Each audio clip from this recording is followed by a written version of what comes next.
Je veux que cette guerre prenne fin, qu'on les anéantisse. Cambodgiens, nous ne devons pas être amis avec eux. Ils ne sont pas dignes de confiance. Des tirs à la frontière pour le 3e jour consécutif et déjà un demi-million de villageois qui ont fui les affrontements de part et d'autre. Le village de Samraong au Cambodge est maintenant quasi désert. C'est dans ce secteur où se concentrent les combats, où la Thaïlande revendique plusieurs temples religieux. Partir en famille et trouver refuge à une 50aine de kilomètres de là, dans des camps improvisés. J'étais tellement inquiet pour ma vie et celle de mes proches pendant notre fuite, car il y avait des tirs nourris. Si nous étions touchés, nous aurions pu mourir, ainsi que mes enfants pendant le trajet.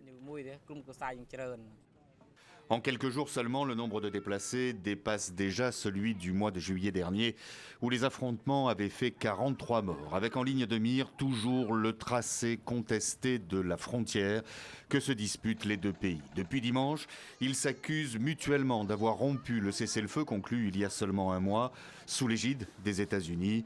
Aujourd'hui, Phnom Penh accuse son voisin de cibler directement les civils, de bombarder des temples sacrés et condamne à ce titre des actes brutaux et immoraux.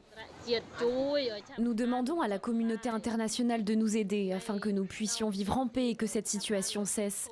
Nous souhaitons que cela s'arrête rapidement afin que les Cambodgiens puissent vivre comme avant. Même sentiment de l'autre côté de la frontière où la présence militaire thaïlandaise se renforce, les contrôles s'y multiplient et pour certains Thaïlandais, à la vue des destructions des habitations par des tirs d'artillerie, ce sont les vieilles rancœurs du passé, les cicatrices jamais refermées qui ressurgissent. Je veux que cette guerre prenne fin, qu'on les anéantisse. Cambodgiens, nous ne devons pas être amis avec eux. Ils ne sont pas dignes de confiance. Que pouvons-nous faire? Je veux les réduire à néant. Là aussi, des évacuations massives de civils sont toujours en cours. Ils sont accueillis pour la plupart dans des centres d'hébergement improvisés.